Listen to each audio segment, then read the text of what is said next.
about the 2-year-old boy who lost his life at the Pittsburgh Zoo. So like I said, she had dropped her child into the exhibit, and by that time the dogs already got to him. As soon as this happened, visitors went and told the employees. Shortly after, zookeepers were able to call off several of the dogs, and they had immediately went back into the building. 3 more were eventually drawn from the child, but the last dog was very aggressive and the police had to shoot the animal. The father soon arrived at the scene, and after the mother and father were taken to the hospital for immediate trauma therapy. Since the exhibit opened in 2006, USDA had conducted over 35 inspections on that exhibit, and none of those times did they decide that it was unsafe. And this situation happened in 2012. Parents decided to sue the zoo in May of 2013. In court, the mother had argued that the zoo had failed miserably to prevent the attack. And this is what the zoo said. This was caused because of the mother's negligence and carelessness. I'm going to tell you guys my opinion real quick. I think it's the mother's fault. What do you guys think? Story time about the scariest night of my life. A lot of background information. So the one weekend, my sister and I decided that we were going to go to my stepdad's, and her best friend was going to come also. I was around 13 at the time.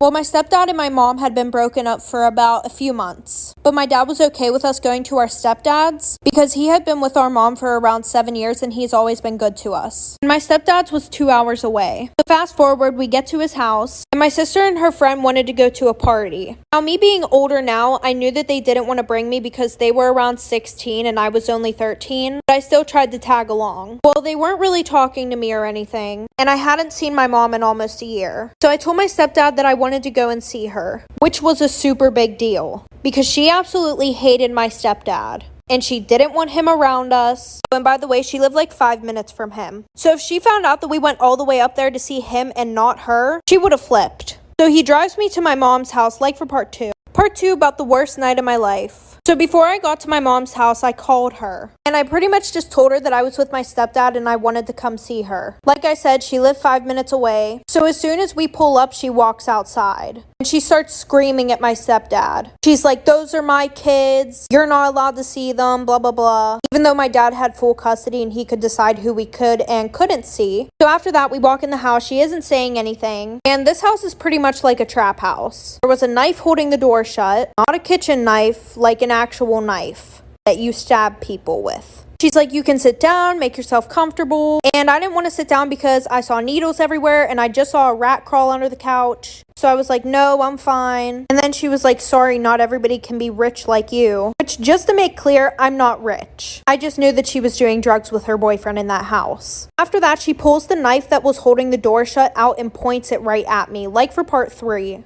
Part 3 about the worst night of my life. So before she points the knife at me, she had been in the kitchen, right? So I went to go and sneak out the door. That's whenever she ran over, ripped the knife out of the door, and pointed it right at me. And she's like screaming a bunch of shit at me. And she's like, "Oh, what, are you gonna tell your dad that I pointed a knife at you?" And I told her, "Yeah, like, what the fuck do you mean? Am I not gonna tell him?" So at this point, she tries to take my phone. I told her, "No, you're not taking my phone." And at this time, my sister's also texting me and yelling at me because she had told me that I should not go to my mom's house. Probably for that exact reason. A few minutes later, she hears her boyfriend pull up. I had never met her boyfriend. Like I said, I haven't seen her in probably almost a year. As soon as she hears him pull up, she looks at me and she says, "Go out the back door." She literally hurries up, takes me to the back door, and I have to run out the back door. I don't even know where I am. My sister and stepdad were waiting at the gas station across the street, so I ran over there really quickly. And then a few things happened after that. Let me know if you guys want a part 4. Part 4 about the worst night of my life. Just a little side note, I am in bed, so it's going to be a black screen, and you can probably hear my dog snoring. I'm just going to go from my point of view the rest of the time because I texted my sister, but I think she's sleeping. So pretty much I had to call my sister after my mom told her to go out the back door. And there was a Sheetz right across from where she was. But since she had to go out the back, she just saw like all woods and no gas station. So I got on the phone with her. She runs over to the gas station. And when we get back to my stepdad's house, we call our dad and let him know what happened. And the police actually got involved.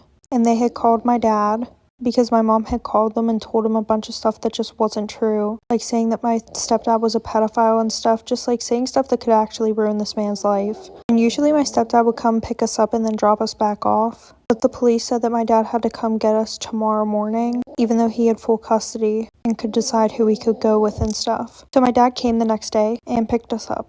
Story time about how my dad was on the news and now everybody knows my last name. So a little background information. This all happened whenever I was in 6th grade. This all happened on a Tuesday night. So I had school the next day. Well, my dad had went to work earlier in the day. Well, around 10 o'clock at night, we hadn't heard from my dad all day, which was super weird for him because he was always home around 10 o'clock. And even if he wasn't, he still would have kept in contact with us and let us know where he was at. So at this point, my family and I were really scared, and we're thinking that something happened to him. I was calling and texting him, my mom was calling and texting him. My whole family was pretty much trying to get a hold of him. Like, we had called all the hospitals to see if he was there. We called police stations to see if he might have been in jail or if they had his last name in the system. So nobody had heard or seen from him. So we all went to sleep that night hoping that he would show up in the morning. So the next day after I got home from school, my mom came home from work and she had told me about this phone call that she got. Like for part 2.